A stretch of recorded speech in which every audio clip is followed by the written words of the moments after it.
Hola, bienvenidos a En Movimiento. El día de hoy vamos a conversar con nuestra compañera Marisa Glave sobre la situación de la minera Ariana y el agua en Lima, ¿no? Hay una situación muy importante y amenazante que se está dando respecto a este proyecto. Marisa, bienvenida. Quisiéramos que nos cuentes respecto a este proyecto, a cómo se está identificando posibles amenazas para el agua que consumimos en la ciudad de Lima y qué acciones se han venido tomando al respecto. Bueno, hola Indira, ¿qué tal con todas y con todos y con todes? Este proyecto yo lo conocí, por decirlo de alguna manera, en el año 2017, finales del año 2017. Yo no sé si recuerdan, pero Lima se quedó sin agua por lo del fenómeno del niño costero.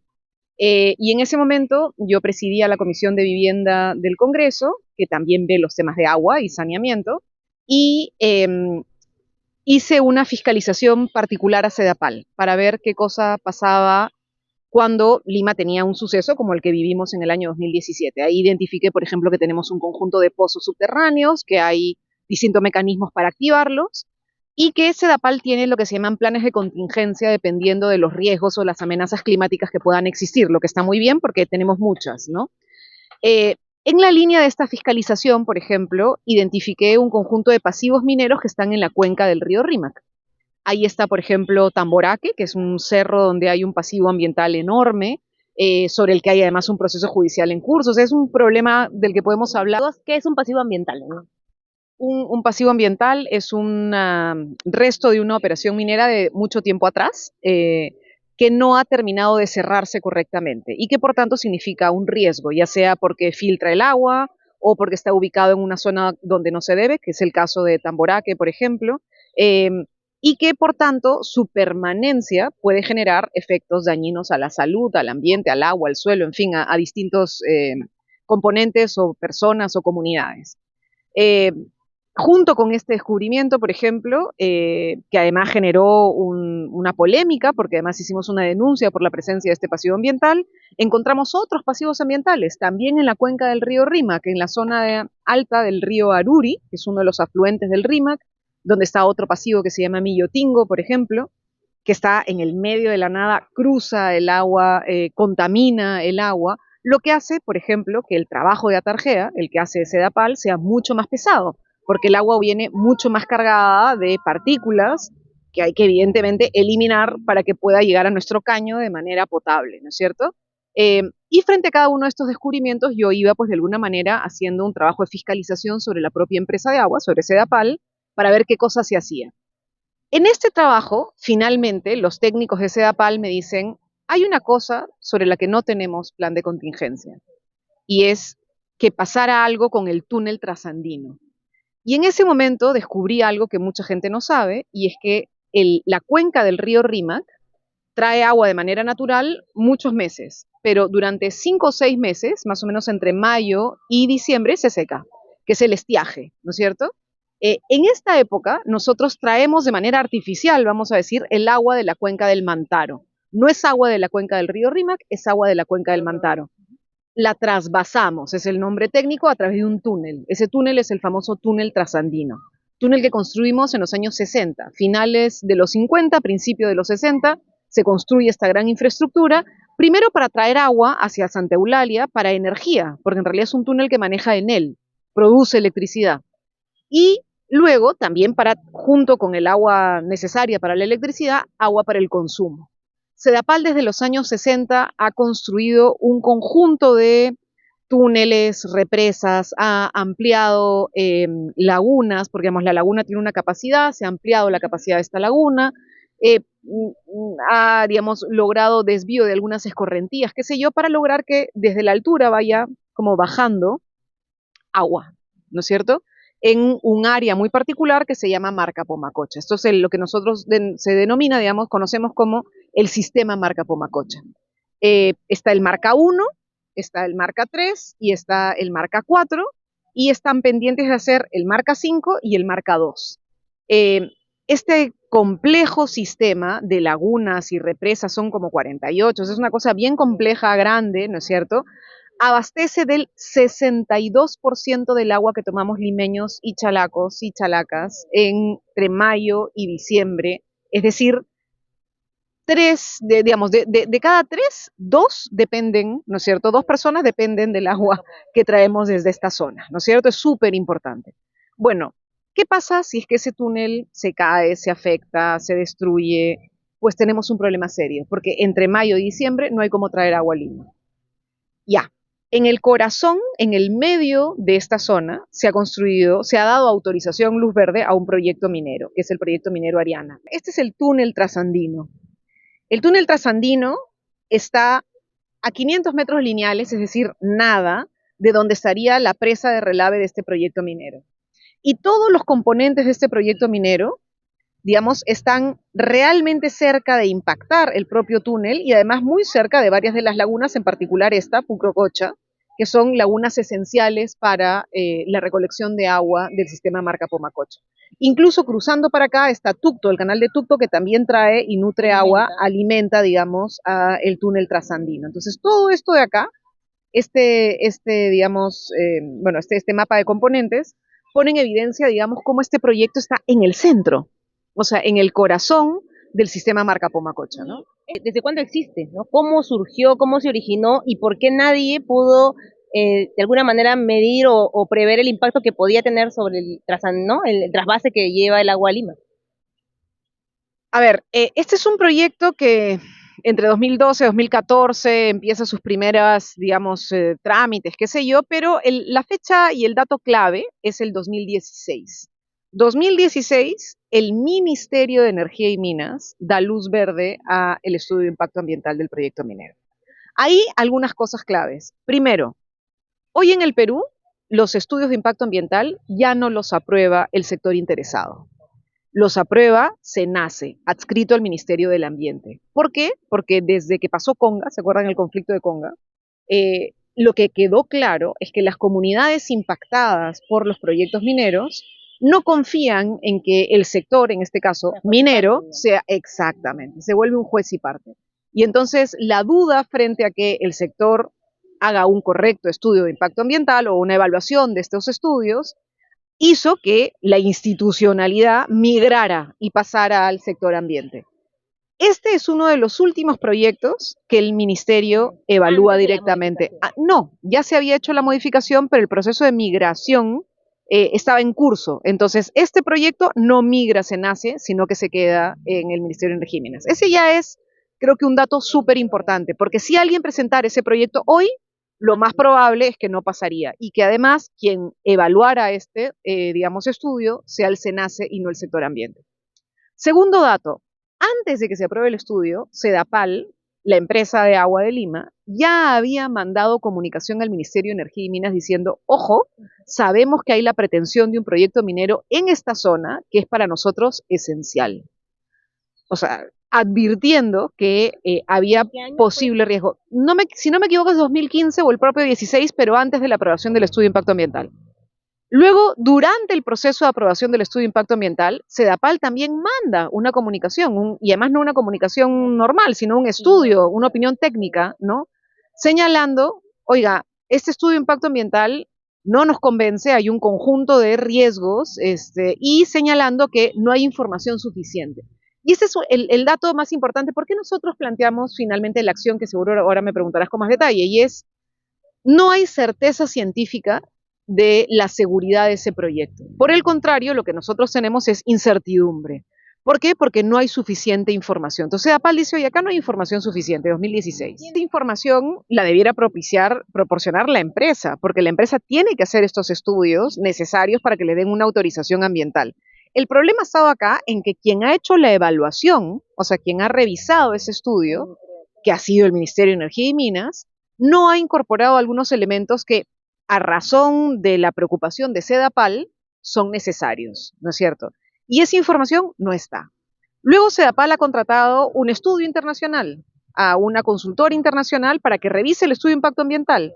Y esa consultora ha terminado votando un informe que dice no hay información suficiente. Se requieren estos estudios adicionales para poder saber si es que esto va a impactar en el túnel, va a impactar en la calidad y en la cantidad del agua, puede afectar o no el sistema de las lagunas, afecta o no los canales que traen el agua, en fin, complejo. Y entonces, claro, nuevamente otra opinión diciendo, no, esto no hay información suficiente sobre el EIA. ¿Quién debería responder justamente ante esta falta de información técnica para, de alguna manera, avanzar en un proyecto que tiene tantos riesgos? ¿El Ministerio de Energía y Mina, la propia empresa? ¿Por qué crees que no lo hacen? O sea, el problema de fondo para nosotros es que ese IA nunca debió aprobarse. O sea, hoy no hay cómo corregirlo. Esa es nuestra perspectiva desde la de los demandantes. ¿Por qué? Porque los demandantes lo que decimos es, oiga señor, esta información debió mirarse antes de dar un OK, un estudio de impacto ambiental como este. Y entonces, ¿qué problema tenemos? Acá en el libro que hemos publicado, que ustedes lo pueden descargar gratuitamente si es que quieren, y ahí hay mucha información sobre este caso, está en la página web de Cooperación. Ahí, o sea, lo que nosotros decimos es, esta información debió incluir un análisis del impacto sobre el agua para Lima y Callao. ¿Por qué? Porque no estás hablando de una comunidad pequeña, tú estás hablando de una comunidad de 11 millones de habitantes, ¿ya? O sea, 11 millones de peruanos y peruanas dependen entre mayo y diciembre del agua que sale de ahí. Entonces, no es un tema menor, no es una cosa que no pueda llamar la atención, que no merezca un análisis. Y no hay. Y entonces, ¿qué pasó? Que es lo que además nos ha llamado la atención y nos ha también indignado, y es que el ANA, la Autoridad Nacional del Agua, da luz verde al proyecto. Y entonces el ANA da luz verde al proyecto como parte de su impacto ambiental, porque podría haber opinado en contra, porque el ANA mira solamente si hay competencia productiva o no, es decir, si compite con agricultura o no en esa zona. Pero ANA no hace una evaluación del uso del agua de las lagunas a través del sistema de recolección para agua potable de Lima y Callao, lo cual es una barbaridad, pero finalmente así ha ocurrido, ¿no? Entonces, mira, nosotros hemos planteado una demanda de amparo porque nos parece que se tiene que anular, o sea, no puede mantenerse ese IA. Y lo digo ya para cerrar una cosita porque en el 2019, un poquito antes de que presentamos esta demanda, yo logré una reunión entre Sedapal y el Ministerio de Energía y Minas, porque yo, por supuesto, en ese momento mantuve, pues, ¿no?, una acción de fiscalización sobre este proyecto, preguntando, pidiendo, haciendo quejas, en fin, qué sé yo, y en esta reunión, el ministerio, la alta dirección del ministerio, le dice a Sedapal, bueno, pero ¿qué cosa necesitan? Y Sedapal dice, nosotros necesitamos que haya un estudio que tenga los elementos que son claves para nosotros sobre el túnel y sobre la calidad del agua. Y entonces el Ministerio de Energía y Minas le dice a Sedapal, mándame unos términos de referencia de qué cosa necesitan ustedes y nosotros nos encargamos de que la empresa realice este estudio. Esos términos de referencia se entregaron en el 2019. Yo tengo un sello de la entrega, me han mandado formalmente esos términos de referencia. Nunca se hizo ese estudio, ¿no es cierto? Bueno, en el 2019 nosotros presentamos la demanda de amparo, ¿no? Quería justamente preguntarte respecto a eso, Marisa. Tú nos has comentado y has hecho una explicación muy clara respecto de cuáles son estos riesgos, cuál es la ubicación de los componentes de este proyecto minero en relación a este sistema de fuentes de recursos hídricos para Lima. Y has planteado muy bien además cómo en tu acción de fiscalización te encontraste con este caso, ¿no? Y luego de que tú dejas el Parlamento en el 2019, has continuado, ¿no?, vigilando de alguna manera ya como activista, como ciudadana, esta problemática, porque como lo has dicho ahorita, no hubo una respuesta, por ejemplo, al pedido de un estudio mayor sobre el impacto en el tema del agua para el consumo humano, y es donde se origina, ¿no?, el proceso en el que estamos ahora y que nos ha hecho a muchos peruanos volver a mirar este tema o enterarse de este tema. Durante las últimas semanas, muchos de ustedes deben haber escuchado del proceso judicial, en este caso una acción de amparo alrededor de este tema, de la presencia de este proyecto minero en esta zona, ¿no?, que es la que alimenta el agua Lima. Y ahora queremos que nos cuentes entonces este proceso de amparo, que mire, tantos años después, recién estamos escuchando nuevas noticias al respecto, en qué situación está, y luego que tú me cuentes también cómo sientes que ha sido la actitud de las diferentes autoridades respecto a lo que está en juego en el marco de este proceso. Porque algo que se suele decir en situaciones en las que hay algún tipo de contraposición entre la actividad minera y la defensa, por ejemplo, del agua, es que, bueno, la oposición viene de pequeñas comunidades que se oponen al desarrollo, se oponen al progreso, pero son una minoría, y entonces lo que no ven es que hay un beneficio mucho mayor de la actividad minera para el país. En este caso, como tú has dicho, no se trata de un pequeño grupo de personas afectadas, sino de la capital del país, y el agua además que se consume para diversos tipos de actividades, lo que está en riesgo, ¿no? Ya no es un asunto solamente, ¿no? de minorías versus una gran actividad que va a generar beneficios, sino una posible afectación muy grave que incluso podría no estar justificada en un proyecto como este, que parece que además tampoco es un proyecto de gran envergadura. Pero ¿cómo sientes que ha sido la actitud de las autoridades a lo largo también de este proceso de amparo que ustedes han planteado? ¿Qué argumentos han tenido para que tantos años después no hayamos podido tener una respuesta clara, ¿no? Y una solución respecto a lo que este proyecto todavía no tiene claro en cuanto a estudios, en cuanto a impactos que va a tener? ¿Cómo ha sido todo este proceso para ustedes? A ver, nosotros me refiero a Katia Gilbonio, que era congresista por Junín, José de Chávez en representación de Cooperación y yo, que era congresista por Lima. Los tres presentamos una demanda de amparo contra digamos, las resoluciones que autorizaban a este proyecto minero. Esta demanda se presenta en el 2019, empieza su trámite, digamos, tenemos una primera audiencia y nos cae el COVID, como a todo el mundo, y de alguna manera esto suspende, dilata y perdemos como mucha gente que en ese tiempo intentó buscar justicia, por lo menos un año, año y medio, digamos, de atoro.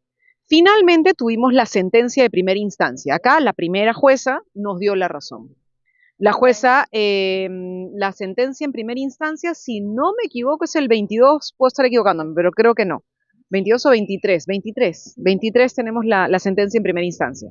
Esta primera sentencia nos da, se llama, declara fundada en parte la demanda, una parte de lo que nosotros pedíamos dice sí, ok, tienen razón, sí hay riesgo, es lo que dice la jueza, y plantea, digamos, la necesidad de estudios adicionales, ¿no es cierto? Y suspende el proyecto mientras se hagan los estudios que nosotros, bueno, que plantea la propia jueza. Esta resolución es apelada por el Ministerio de Energía y Minas, por la empresa minera, por la PCM, por ANA, en fin, ya, ¿qué les puedo decir? Con lo cual, si me preguntas cómo ha sido la actitud de las autoridades se han parado firmes y cerradas en la defensa de este estudio de impacto ambiental. Lo que es una pena, porque además son autoridades que representan ya eventualmente otros términos. Podrían haber mirado con tiempo que lo que se hizo antes fue un error, pensar hacia futuro cómo corregir. No, lo que han hecho es simplemente cerrarse. Prácticamente en las discusiones que hemos tenido en las audiencias de apelación, los procuradores se cierran en cosas muy legales sobre si corresponde o no corresponde un amparo, en fin, y sobre si quieres, el valor de una resolución. Hay una resolución, hay un ente que lo emitió y por tanto eso ya es como que, en fin, tallado en piedra, ¿no? No hay manera de moverlo. El Ministerio de Energía y Minas hace una defensa mucho más técnica, evidentemente, y además mucho más cerrada alrededor de la defensa del proyecto, al igual que la propia empresa minera. ¿Qué cosa es lo que nosotros sentimos que es valioso de este proceso? Primero, nosotros hemos añadido mucha información a lo que ya teníamos en el proceso. Hemos logrado que el doctor Emmerman, que es una eminencia en temas de evaluación ambiental, haga un análisis sobre solamente la presa de Relave, ¿no? Y la conclusión del doctor Emmerman, que está también incluida en el expediente, es que nunca debió darse OK a un proyecto así al lado, tan cerca de un túnel como el túnel trasandino, por ejemplo. Hemos además incorporado recientemente una resolución que salió en el 2020 sobre la situación del sistema Marca-Pomacocha como activo crítico nacional. ¿Qué quiere decir esto? Si nosotros entráramos en guerra, Indira, el ejército obviamente tiene que proteger al pueblo peruano, pero tiene que proteger algunas infraestructuras. Normalmente puertos, aeropuertos, ¿no es cierto? Porque tú dices, bueno, no funciona la sociedad si es que tú no proteges determinadas infraestructuras.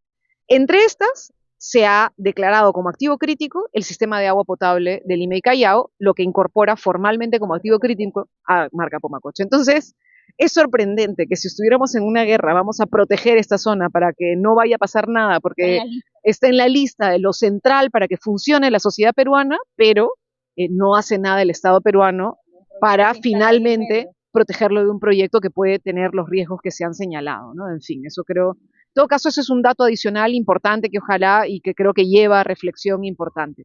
Y una tercera cosa es que Sedapal no solo ha presentado estos informes que te he ido contando, ¿no? Y que les hemos contado desde el 2016 en adelante, sino que después de iniciado el proceso, Sedapal decidió volverse litisconsorte. O sea, digamos, ha presentado formalmente al Poder Judicial el poder sumarse. Entonces ellos son litisconsortes en este proceso y por tanto han estado presentes en las audiencias defendiendo el derecho de las limeñas y de los limeños y de los chalacos y las chalacas a acceder a agua en suficiente cantidad y calidad, ¿no? Entonces, yo creo que eso en todo caso dice, digamos, habla bien de la preocupación de Sedapal sobre una de las principales fuentes de agua, ¿no? En segunda instancia, ¿qué ha pasado? Yo además, bueno, a veces hay que dar clase de derecho, que es complejísimo el sistema de justicia peruano. En los procesos constitucionales, en segunda instancia, ya no es una jueza, sino es una sala. Son 3 jueces. Y se requiere que los 3 jueces o juezas estén de acuerdo de manera unánime. Después de la primera audiencia, nosotros, los demandantes, tuvimos 2 jueces a favor de nuestra demanda y un juez en contra. Entonces, ¿qué ocurre? Se llama un nuevo juez. El nuevo juez también estuvo con el del contra, entonces tuvimos 2-2. Se llamó un nuevo juez para el desempate. Y entonces, hemos desempatado, hemos ganado 3-2 en el tema de fondo, es decir, 3 jueces dicen que sí hay un riesgo cierto para Lima y que la información existente en el estudio de impacto ambiental no es suficiente. Y entonces, que por tanto, este proyecto podría significar una amenaza para la cantidad y calidad del agua y para el derecho a la salud de las personas. Perfecto, hasta ahí bien. Pero entre los 3 jueces no hay consenso sobre qué medida se debe aplicar. 2 de los jueces dicen que tenemos razón en pedir la nulidad y un estudio internacional o pericia internacional para ver qué tipo de información se requeriría. Y un tercer juez dice no, tendría que ser solo la suspensión y un EIA complementario, que es una figura que la verdad nosotros no estamos de acuerdo porque no existe, ¿no? Entonces, claro, ahora tenemos este 7 de marzo una nueva audiencia, en teoría ya no sobre el fondo, de si esto es un riesgo o no, sino solamente sobre la salida, es decir, ¿se debe hacer la nulidad o se debe hacer suspensión? La salida que sea tiene que tener 3 jueces para que se concrete y con eso haya sentencia firme, ¿no? Entonces, en eso estamos, es un proceso realmente lento, bastante desgastante para los demandantes por momentos, pero al mismo tiempo es un proceso que ha permitido visibilizar un caso complicado. Creo que ha ido ampliando la cantidad de personas que viven en la ciudad de Lima y el Callao conscientes de los riesgos que pueden haber para el agua, conscientes de que es un recurso esencial y que hay que protegerlo, y está generándose un movimiento ciudadano de rechazo a este proyecto y además de demanda al Poder Judicial y a las autoridades para que protejan pues nuestro derecho al agua, ¿no? Entonces, ojalá que tengamos una buena noticia después de la audiencia del 7 de marzo, ya les estaré contando, yo no pierdo la fe en que se logrará defender este derecho fundamental, ¿no?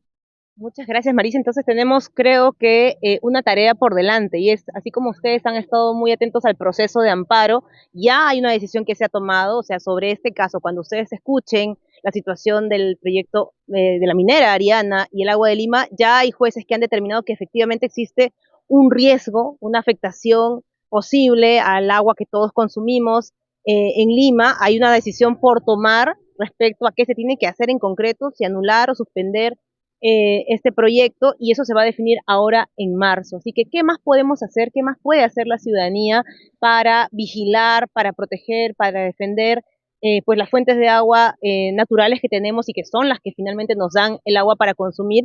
Y una pregunta también que quisiéramos hacerte es, ¿tú consideras que este por supuesto no es un caso único, ¿no? Pero ¿cuáles son las medidas que deberían tomarse a futuro para que ese tipo de situaciones no vuelvan a pasar? Nos comentabas que esto se dio en el especie de intermedio en el que cambiaban la legislación, que nos ha ido además haciendo reflexionar respecto a otros proyectos mineros que han, digamos, sido suspendidos por el reclamo de la gente, como el caso de Conga, pero hay todavía riesgos de que pueda pasar algo similar, que una zona, ¿no?, que tiene recursos fundamentales para la vida, hídricos o de otro tipo, o un ecosistema, pueda verse en medio de una controversia, un conflicto y una desprotección por parte del Estado, como lo que está pasando con Ariana?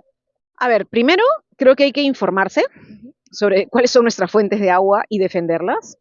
Compartir la información. Mucha gente no sabe que el agua que viene por la cuenca del río Rímac entre mayo y diciembre no viene de manera natural, la traemos de la cuenca del Mantaro. También dato que es importante transmitir y difundir.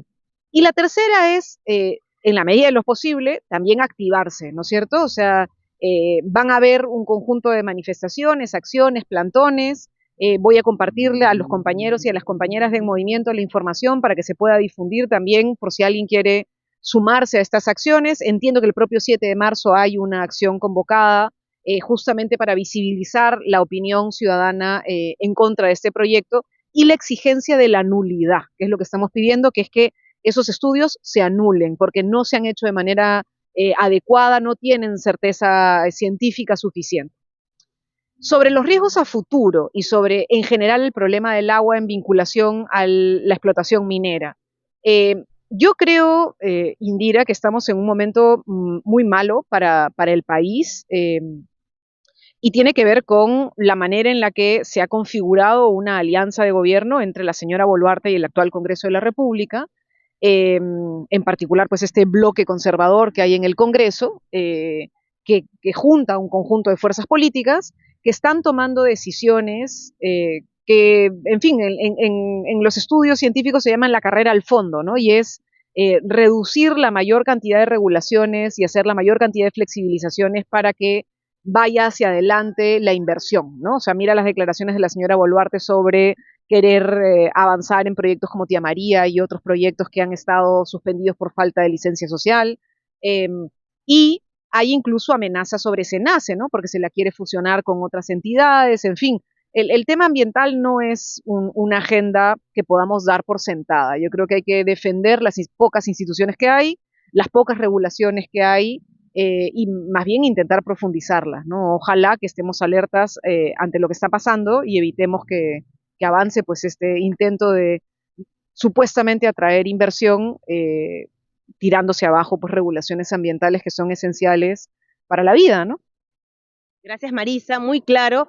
Ya sabemos, el agua para Lima está en riesgo. Este 7 de marzo, una nueva audiencia que nos van a seguramente también seguir informando quienes han impulsado esta acción de amparo, una audiencia en la que se determinará cuál es el futuro que va a seguir este proyecto minero y de qué manera se va a proteger o no los recursos hídricos que nos dan a nosotros la posibilidad de tener agua para consumo humano, agua para las actividades que hacemos en la ciudad de Lima. No olvidemos el riesgo en el que está este recurso tan importante para la vida y también, por supuesto, organicémonos, difundamos, informémonos, porque esto es algo fundamental. No es un tema aislado, lamentablemente, el agua está en riesgo en diferentes regiones del país, en diferentes zonas del país, y tenemos un Estado que no es consciente de la importancia que tiene este recurso por sobre cualquier otra actividad, tiene que garantizarse en primer lugar para que la vida humana pueda desarrollarse con tranquilidad y con bienestar. Entonces, bueno, gracias Marisa por estar con nosotras y por conversar y por darnos tanta información respecto a esta lucha que también,